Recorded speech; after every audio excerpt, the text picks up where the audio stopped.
श्री जगन्नाथ प्रभु के एक परम सखा हुए। सखा क्या कहें, परम भक्त थे, लेकिन ठाकुर जी उनको सखा मानते थे। श्री माधव दास जी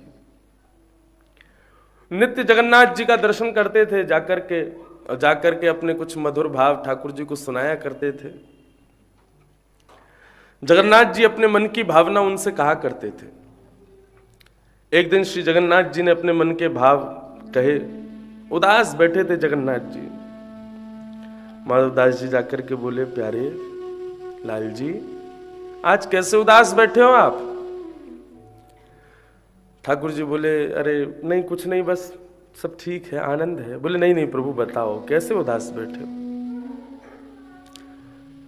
बोले, माधवदास सब कछु है, लेकिन ब्रज की बहुत याद आवे, और ब्रज में भी विशेष भाव से ब्रज की जो लीला हमारी है, वहां में भी जो चोरी की लीला है, वहां को बहुत स्मरण होवे।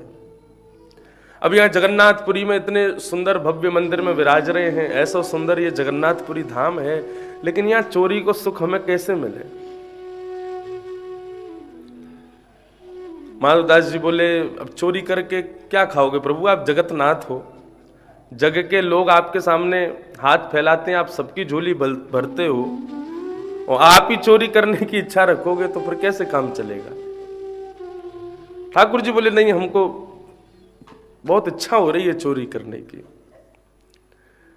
माधवदास जी बोले, तो फिर क्या चोरी करोगे? तो बोले, हमारा ये सेवक है ना राजा यहाँ का, इस राजा का बहुत बड़ा बगीचा है, उस बगीचे में विविध विविध प्रकार के फल लगे। हमने नेत्र बंद करके देखा कि वहां पे कटहल का भी वृक्ष है, वहां कटहल लगी हुई है, और ये राजा इतना ज्यादा चतुर है, इतना ज्यादा कंजूस है, कटहल नहीं बेचता हमारे लिए। तो इच्छा हो रही है कि इसके बगीचे में जाके कटहल चुरा लें।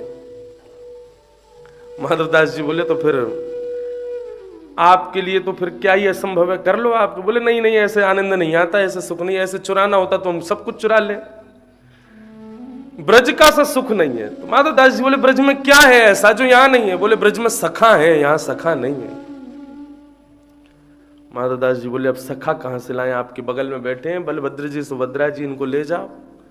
बोले, इनको तो पता भी नहीं चलनी चाहिए, बस हम अकेले ही जाएंगे, हम ब्रज में इनके संग नहीं गए, यहां कैसे चले जाएंगे? यहां तो कोई सखा चाहिए साथ में।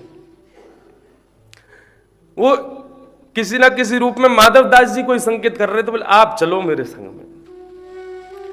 तो माधवदास जी बोले, तो फिर क्या करें? बोले, आप चलो। माधवदास जी बोले, तो हमको तो चोरी आती नहीं। बोले, वो सब हम सिखा देंगे, आप चलो बस हमारे साथ। और राजा के बगीचे में ठाकुर जी पहुंच गए। माधवदास जी को जाकर के बोला, कुछ मत करना, केवल बहुत जल्दी जल्दी सब काम करना, और ज्यादा शोर हल्ला गुल्ला कुछ करना मत, चोरी करके बढ़िया चलेंगे, प्रेम से पाएंगे फिर कटहल। माधवदास जी बोले, आज्ञा करो। बोले, हम तो यहाँ दाल भात खा खा करके खूब मोटे हो गए, वृक्ष पे चढ़ा जाएगा नहीं। माधवदास, तुम चढ़ो ऊपर, और सुनो, ऊपर जाकर के ऊपर से कटहल तोड़ के नीचे फेंकना, हम गोद में पकड़ लेंगे। माधवदास जी चढ़ गए वृक्ष पे ऊपर, नीचे जगन्नाथ जी खड़े हैं। अब माधवदास जी ऊपर से चिल्ला, कौन सा तोड़ूं, ये वाला वो वाला? बोले, धीरे बोल, चोरी कर रहे है, ढिंडोरा पीट तो भयो चोरी करेगा, पकड़ लेंगे। इतने में बगीचे का जो माली था वो डंडा लेकर के, कौन है कौन है कौन है कह करके आया। ठाकुर जी तो छुप गए। माधवदास जी भी ऊपर से शांत हो गए। बोले, कहा भयो? बोले, चुप रहे, इस चोरी कर भी आयो, चिल्ला की मत करे, धीरे धीरे बोल। माली थोड़ी देर घूम घाम के चला गया, उसको कोई दिखा नहीं। तो ऊपर से कटहल तोड़ने लगे। कटहल तोड़ रहे थे, जगन्नाथ जी उनको नीचे पकड़ रहे थे। अब तोड़ते तोड़ते माधवदास जी फिर भूल गए, फिर बोले, हाँ कटहल ले ली, अब आ जाऊं नीचे। इतने में ही वो माली जो था वहां का फिर से डंडा लेके आया। तो ठाकुर जी बोले, ये तो मरवाएंगे। ठाकुर जी कटहल लेकर के अंतर ध्यान हो गए वहां से, अकेले माधवदास जी लटके रह गए पेड़ पे। अब माधवदास जी नीचे जैसे तैसे उतर करके आए तो महाराज माली ने उनमें खूब डंडा बरसाए, हाथ पांव बांध दिए उनके। बोले, रुक जा, तेरे को राजा के पास लेके चलेंगे। राजा माधवदास जी का शिष्य था। माधवदास जी को पकड़ करके राजा के पास लेकर के गए। राजा ने देखा, अरे अरे, ये तो हमारे गुरुदेव हैं। माली को डांटा, बोले, खोलो इनको। तो जब माली ने हाथ खोले, पूछा, बोले, प्रभु कैसे आप कैसे बगीचे में रात में? तब माधवदास जी ने पूरी लीला बताई, नेत्र सजल हो गए। बोले कि हम नहीं गए थे, जगन्नाथ जी लेकर के गए थे। उनकी इच्छा हो रही थी कि हमको चोरी करनी है, हम तो इसलिए गए थे, बाकी हमारी कोई रुचि नहीं थी। राजा को जैसे पता चला श्री जगन्नाथ जी की चोरी की इच्छा हुई, इसलिए वे रात्रि में गए। ठाकुर जी को श्रम हुआ। राजा ने महाराज असंख्य ऐसे बगीचे श्री जगन्नाथ जी के नाम कर दिए। उन बगीचों में कोई अंदर नहीं जाएगा, बाहर रखवाली के लिए एक व्यक्ति रहता है, वो बगीचे अंदर खाली रहते हैं, अंदर उनमें केवल पेड़ पौधे वृक्ष आदि लगे हुए हैं। तो बोले किस भाव से? बोले रात्रि में जगन्नाथ जी की कभी इच्छा हो जाए तो लीला करने के लिए इन बगीचों में पधारते हैं। तो ये ब्रज को ऐसा भाव है कि यहाँ ब्रज की लत ठाकुर जी चाहे द्वारिका चले जाएं, चाहे नाथद्वार चले जाएं, चाहे जगन्नाथ जी चले जाएं, लेकिन ब्रज की विस्मृति कर नहीं पाते। ब्रज के वो भाव स्वभाव आ ही जाते हैं क्रिया में। हमारे श्रीनाथ जी ने भी चोरी की। कुम्मनदास जी के कंधे पे बैठ करके गए, एक गोपी के यहां जाकर के माखन खान लगे। आप सबने कथा सुनी है, मैंने कई बार सुनाई भी है। गोपी रात्रि में आ गई, ठाकुर जी तो भाग गए, कुम्मनदास जी की खूब पिटाई हुई। तब ठाकुर जी को, महाराज जी बड़ी मधुर कथा है, ठाकुर जी ने एक गोपी के यहाँ चोरी कैसे की, चतुर्भुज रूप धारण करके कुम्मनदास जी के संग रात्रि में गए। गोपी के यहाँ छीके पर दही रखी थी, श्रीनाथ जी कंधे पर बैठ करके गए और जैसी छींको देखो, कुम्मनदास जी से बोले कुम्मना खड़ो है जा, और मेरे पामन को पकड़ लियो, मैं कहीं गिर नहीं जाऊं। और कुम्मनदास जी ठाकुर जी के पांव पकड़ के खड़े हैं, ऊपर ठाकुर जी खड़े हुए, और खड़े है करके जैसे ही माखन निकाल करके पान लगे तो इतने में ही धोती ढीली है गई ठाकुर जी की। अब धोती ढीली है कि धीरे धीरे सरकवे लगी। ठाकुर जी ने कही धोती सरक जाएगी, माखन खावे में अवरुद्ध होगो, और यदि हाथ छुड़ा करके छींकाते धोती पकड़ूंगा तो गिर जाऊंगा। सो ठाकुर जी ने चतुर्भुज रूप प्रकट किए, दो भुजा से धोती पकड़ के खड़े हैं और दो भुजा से धोती वो माखन पा रहे हैं। वाह स्वरूप को जब कुम्मनदास जी ने देखो, नेत्रन में बस गए ठाकुर जी। उसी रात्रि कुम्मनदास जी के एक पुत्र का जन्म हुआ, जिनका नाम चतुर्भुज दास रखा, क्योंकि चतुर्भुज स्वरूप को देखा। ये चतुर्भुज दास इतने बड़े भक्त हुए, ठाकुर जी का विरह पद गाया, जिस पद को इस कलिकाल में गोप गीत कहा गया। ये गोपी गीत के समान इस पद को वरदान प्राप्त है। जो भी इस पद को गाएगा ठाकुर जी का दर्शन निश्चित करेगा। यहां पर जितने भी श्रीमद् भागवत के पात्र आदि हैं, वे भी सब कहते हैं कि हम पर ही कथा रुक जाए ताकि आज के उत्सव में हम भी सम्मिलित हो जाएं। यदि आप हमको कह के आगे निकल जाओगे तो आगे वालों को मौका मिल जाएगा, हम रह जाएंगे। इसलिए कथा उन्हीं उत्सवों तक, उन्हीं क्रमों तक चलती है जिन क्रम के पात्रों को उत्सव में आना है। और श्रीमद् भागवत के मुख्य पात्र श्री परीक्षित जी, सुखदेव जी पर ही कथा अभी तक रुकी है, माने वे दो ही यहाँ पर उत्सव में विराजमान हैं।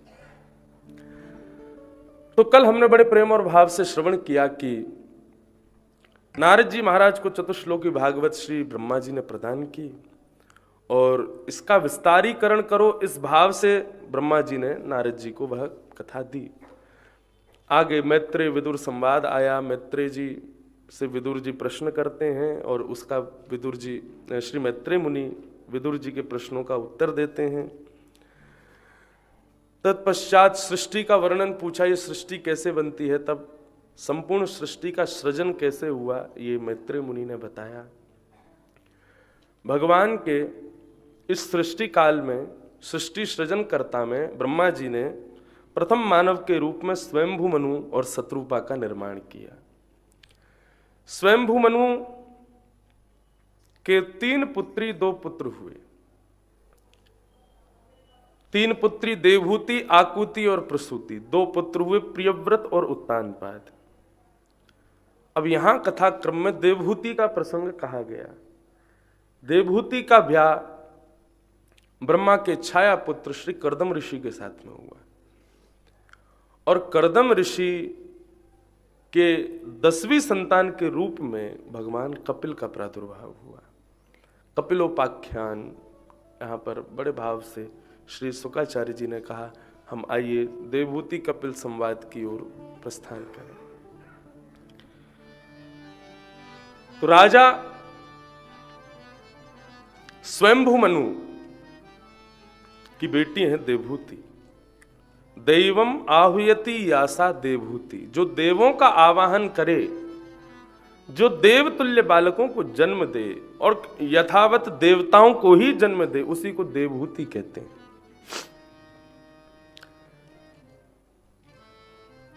ब्रह्मा की छाया से प्रकट हुए थे कर्दम ऋषि। कर्दम ऋषि ने अनंत काल तक भगवान का भजन किया और भगवान जब प्रकट हुए तो भगवान से एक वरदान में एक वस्तु मांगी। और ठाकुर जी से श्री कर्दम ऋषि क्या मांग रहे हैं कि तथा सचाहम परिवोडुकाम समान शीला ग्रह में दधेनुम उपेवान मूलमशेष मूलम दुराशय काम दुदांग्रिपाशय। हे प्रभु, यदि आप प्रसन्न होकर के मुझको कुछ देना ही चाहते हैं तो एक वरदान दे दीजिए। समान शीला ग्रह में दधेनुम, एक शीलवान गौ के समान शील एक गृहिणी मुझे प्राप्त हो, एक पत्नी मुझे मिल जाए जिसके संग में जीवन अपना आगे का यापन करूं, ऐसी कृपा मुझ पर कर दीजिए। मैं अपनी कथाओं में एक भाव कहा करता हूं कि जीवन संगी अनुकूल मिले ये भगवान की कृपा है, लेकिन जीवन संगी प्रतिकूल मिले, अनुकूल ना हो, तो भगवान की बहुत बड़ी कृपा है। अनुकूल मतलब कृपा और प्रतिकूल मतलब अति कृपा। क्योंकि यदि अनुकूल मिली या अनुकूल मिला तो उसके संग रह करके भगवत भक्ति करोगे, लेकिन अनुकूल होगी तो कभी कभी मन ठाकुर जी में से हट करके उसके प्रति भी जा सकता है। पुत्र यदि अनुकूल है, पुत्री यदि अनुकूल है, पत्नी यदि अनुकूल है, व्यवस्थाएं सब अनुकूल हैं, तो अनुकूल व्यवस्थाओं में भगवत भजन कम होता है। उन्हीं की ताली बजी है जिनके संग अनुकूलता हुई नहीं है। कथा के मध्य में श्रोताओं को बोलना नहीं चाहिए, केवल सुनिए। और शाम को उत्सव में भी ऐसा अनुचित कोई व्यवहार नहीं करना चाहिए जिससे लाल जी को डर लगे। कई श्रोता ऐसे ऐसे हरकत भी कर जाते हैं कि लाल जी कहीं डर नहीं जाए, कपाट बंद कर देंगे अपने। बोले बाबा भी आ गए तो ठाकुर जी को यशोदा मैया लेके नहीं गई, बोले बाबा डर जाएगो। तो अनुचित व्यवहार रखें, अनुचित व्यवहार ना करें लाल जी के सन्मुख। प्रेम से सुनो, अनुकूलता यदि प्राप्त है तो ठाकुर जी की कृपा है, लेकिन अनुकूलता ठाकुर जी किसी को यदि देते हैं तो एक प्रकार से ठाकुर जी स्वयं से उसको दूर कर देते हैं। क्योंकि संसार में अनुकूलताएं प्राप्त उसी को होती हैं जो संसार के लिए बना है, और संसार में प्रतिकूलताएं उसके लिए होती हैं जिसके लिए संसार है ही नहीं। गृहस्थाश्रम में आप प्रवेश कर गए लेकिन कुछ भी अनुकूल नहीं है, आप जो चाहते हैं वो नहीं हो रहा। क्योंकि अधिकतर लोगों का ये प्रश्न होता है, हम जो चाहते हैं महाराज जी वो हमको प्राप्त नहीं होता, ये संसार ऐसा क्यों है, हमारे साथ कोई अच्छा व्यवहार क्यों नहीं करता, सब स्वार्थी क्यों है। यदि ऐसी स्थिति तुम्हारी है ना, तो तुम ये सोच लो कि तुम संसार के लिए हो ही नहीं। संसार के लिए होते तो सब तुम्हारे अनुकूल होता। यदि भगवान ने सब प्रतिकूल तुम्हारे लिए रखा है तो तुम निश्चित ही मीराबाई के समान हो, तुम निश्चित ही सूरदास के समान हो। क्योंकि सूरदास, मीराबाई, तुलसीदास, कुंभनदास, रैदास, इनके लिए संसार अनुकूल कभी था ही नहीं। रैदास जी को छोटे से लाल जी प्राप्त हो गए स्नान करते हुए, भले ही चाम्रकार व्यवस्थाएं थीं, रैदास जी को ज्यादा श्रेष्ठ नहीं माना जाता था। लेकिन अब ठाकुर जी किसी को प्राप्त हो जाए, इसमें वो ठाकुर जी ये तो नहीं देखते ना कि कौन सी जाति का है, कौन सी प्रजाति का है, कौन से धर्म का है, कौन से युग उसका है। श्री जगन्नाथ भगवान के आप विश्वास माने, असंख्य मुस्लिम भक्त हैं श्री जगन्नाथ जी के। इसीलिए ठाकुर जी पतित पावन बनकर के बाहर बैठे हैं, क्योंकि सबको भीतर प्रवेश नहीं है।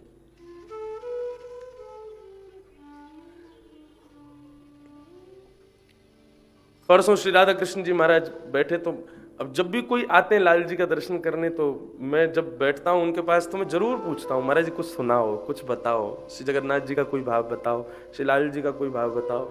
मेरी संसारी बात करने में ज्यादा रुचि होती नहीं। उन्होंने एक बहुत अच्छी बात बताई, बोले कि एक मंदिर के अधिकारी थे, पुजारी थे, तो जब मंदिर से उनका रिटायरमेंट हो गया श्री जगन्नाथ मंदिर से, तब उन्होंने एक किताब लिखी और उस किताब में एक उन्होंने संदर्भ लिखा कि शाम को जब भी जगन्नाथ जी को शयन करा करके वो मंदिर से बाहर आते थे, तो एक माता मंदिर के बाहर बहुत सुव्यवस्थित रूप से खड़ी रहती थी, और वो अधिकारी जी जब मंदिर बंद करके अपने घर की ओर जाते थे तो वो अधिकारी जी से कहती थी, आज जगन्नाथ जी ने ऐसी माला धारण की ना, आज जगन्नाथ जी ने ऐसे कलर का कंबल ओढ़ा है ना, आज श्री जगन्नाथ जी ने ऐसा वस्त्र पहना है ना। वो पूछती नहीं थी, बताती थी, और उनकी हाँ ना सुनती थी केवल।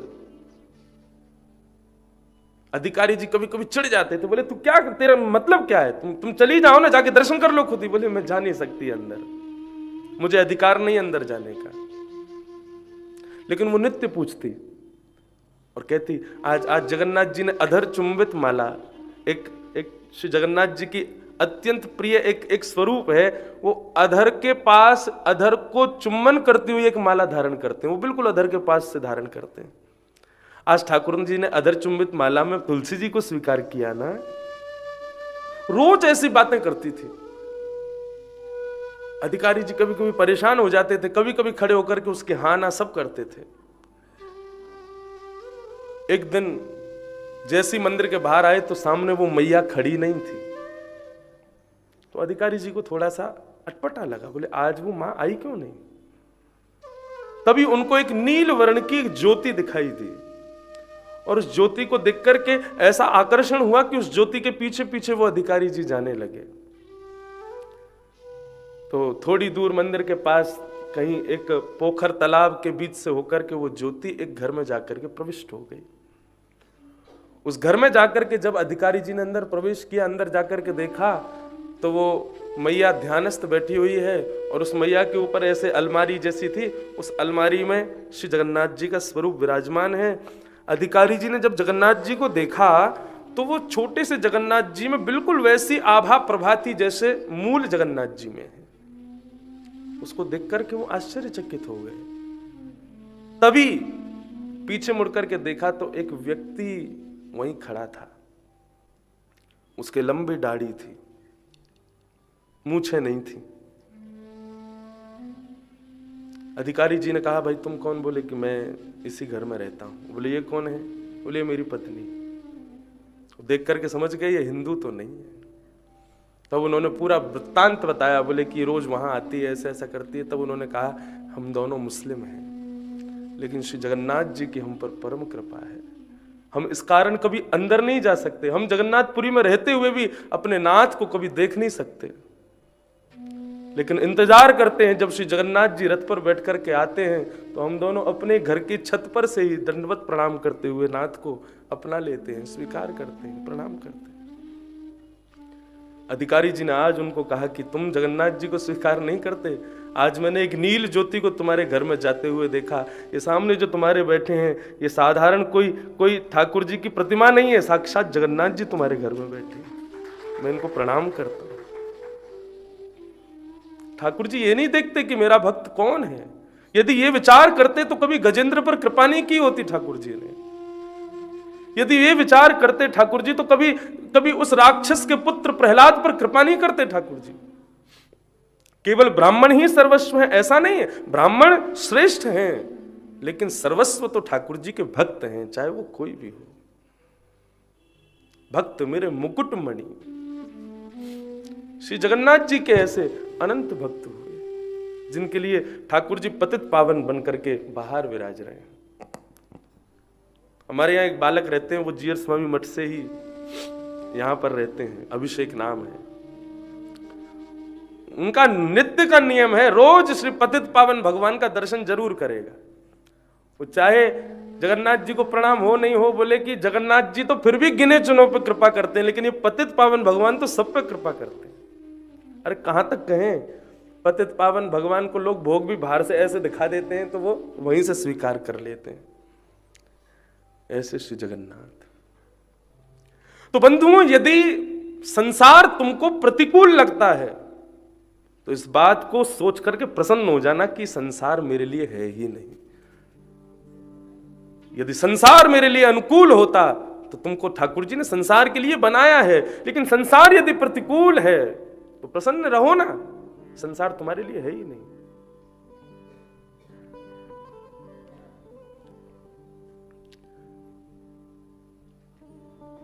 परंतु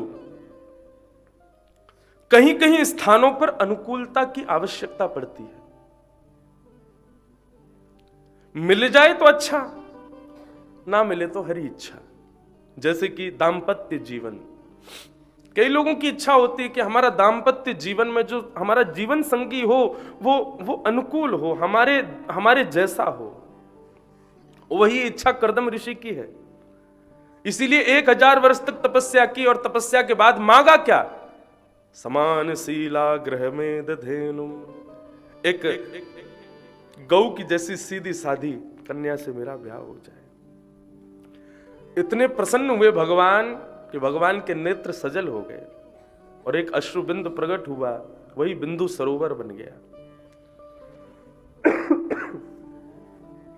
ठाकुर जी ने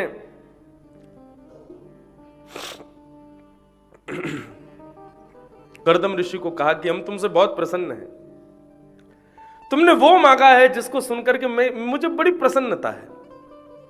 क्योंकि तुम अनुकूल पत्नी इसलिए नहीं मांग रहे कि तुम्हारा जीवन अच्छा हो जाए, तुम्हारा गृहस्थ धर्म अच्छा हो। तुम अनुकूल पत्नी इसलिए मांग रहे हो क्योंकि तुम भी वैष्णव भक्त हो, वो भी वैष्णव भक्त होगी, दोनों मिलकर के भजन करोगे, कीर्तन करोगे, सुंदर सुंदर भक्त बालकों को जन्म दोगे। इसलिए तुम एक वैष्णव कन्या की, एक भक्त हृदय कन्या की कामना कर रहे हो। चिंता मत करो कर्दम, परसों के दिन स्वयंभू मनु अपनी अति सुंदर बेटी देवहूति को लेकर के आएंगे। मैंने तुम्हारी व्यवस्था कर दी है। बोले कैसे? बोले मैंने नारद जी को भेज दिया था, नारद जी ने जाकर के देवहूति को तुम्हारे मंगल मंगल चरित्र सुनाए तो उसको, उसके हृदय में तुम ही पति रूप में विद्यमान हो गए हो। ये नारद जी कौन है पता है? नारद जी भगवान का मन है। भगवान की कोई भी इच्छा हो, वो इच्छा पूरी करने का काम फिर नारद जी का होता है। नारद जी ने जाकर के देवहूति को कर्दम ऋषि के बारे में बताया। देवहूति तभी से कर्दम ऋषि को अपने पति रूप में मानने लगी। भगवान ने कहा कि तुम्हारी देवहूति के साथ ब्याह होगा परसों, और तुम्हारे यहां संतान के रूप में, मैं अपनी तरफ से दे रहा हूं, तुम्हारे यहां संतान के रूप में मैं स्वयं आऊंगा, मैं ही तुम्हारा पुत्र बन करके आऊंगा। कर्दम ऋषि ने दंडवत प्रणाम किया। परसों का दिन आया, स्वयंभू मनु अपनी पुत्री देवहूति को लेकर के आए और आकर के कर्दम ऋषि के साथ ब्याह किया। स्वयंभू मनु अपनी पुत्री का कन्यादान करके ब्याह आदि करके वहां से प्रस्थान कर गए। श्री कर्दम ऋषि अपनी पत्नी देवहूति को लेकर के अपनी कुटिया में गए, एक आसन बिछाया, उस पर बिठाया, उनके स्वरूप को देखा। इतना सुंदर स्वरूप,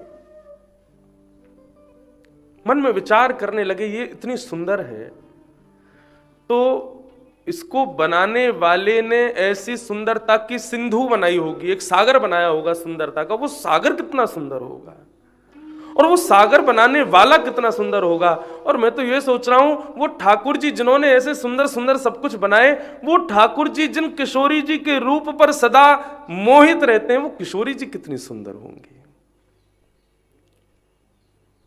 कुछ विचित्र थे या कर्दम ऋषि के मन का भाव कोई अलग था, ऐसा नहीं।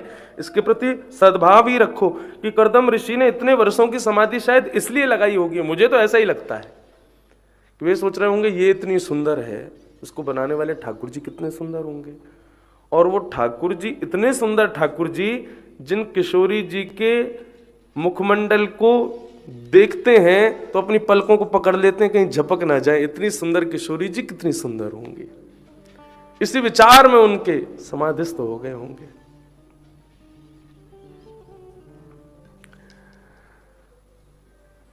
अनंत वर्षों की समाधि के बाद जब नेत्र खोल करके देखा तो सामने देवहूति वृद्धावस्था को प्राप्त हो चुकी थी। देवहूति को देख करके कर्दम ऋषि बोले, देवहूति आप वृद्ध हो गए? बोले, प्रभु अब आप ब्याह होते ही समाधि में चले जाएंगे तो फिर यही मिलेगा आपको। आप इतने वर्षों तक यहीं रही? बोले, हाँ, आपके सब नियमों को मैं ही पूर्ण कर रही थी, आप तो समाधि में थे। कर्दम ऋषि इतने प्रसन्न हो गए सुनकर के, बोले, वरदान मांगो, क्या चाहिए? तो देवहूति ने कहा, इस वृद्धावस्था में आपसे क्या मांगू? तो कर्दम ऋषि उनको लेकर के गए, बोले, ये बिंदु सरोवर है, ये भगवान के अश्रुबिंद से प्रकट हुआ है, इसमें स्नान करो। उसमें जैसे ही स्नान किया, स्नान करके बाहर आई तो बिल्कुल युवा हो गई। तब कर्दम ऋषि ने एक विमान बनाया, कामघ विमान, और उस विमान में देवहूति को लेकर के श्री कर्दम ऋषि अनंत वर्षों तक यात्रा करते रहे। यात्रा से पुनः वापस जब लौटे तो 9 कन्याओं ने जन्म लिया। बंधुओं, ये 9 कन्या एक प्रकार से नवदा भक्ति है। प्रकार नवदा भक्ति का यहां वर्णन नहीं है, लेकिन नवदा भक्ति हम इसलिए कह रहे हैं क्योंकि 10वीं संतान के रूप में कपिल भगवान आ रहे हैं। तो भगवान आएंगे कब? बोले, जब पहले 9 भक्ति आ जाएंगी तब ठाकुर जी पधारेंगे। ये 9 भक्ति कौन कौन सी हैं? श्रवणम कीर्तनम विष्णु स्मरणम पाद सेवनम अर्चनम वंदनम दास्यम सख्य आत्मनिवेदनम, ये 9 भक्ति। इन नवदा भक्ति के ऊपर भी चर्चा विस्तार से एक बार की है मैंने अकिंचन कथा के माध्यम से। 9 भक्ति के 9 आचार्यों पर कथा की थी, जिनमें सबसे पहली भक्ति है जो आप लोग अभी कर रहे हो, श्रवण भक्ति। ये कर्णरंध्र के श्रवण की भक्ति सर्वश्रेष्ठ भक्ति मानी गई। यदि ये भक्ति प्राप्त हो जाए तो धीरे धीरे सारी भक्तियां जीवन में आ जाएंगी। लेकिन जिसको श्रवण की भक्ति प्राप्त नहीं है, जिसको श्रवण में ही रुचि नहीं है, जिसको कथा सुनने में ही आनंद नहीं है, क्षमा कीजिए, वो अन्य किसी भक्ति में निपुण नहीं हो सकता। मैं आपको अपना अनुभव बताऊं,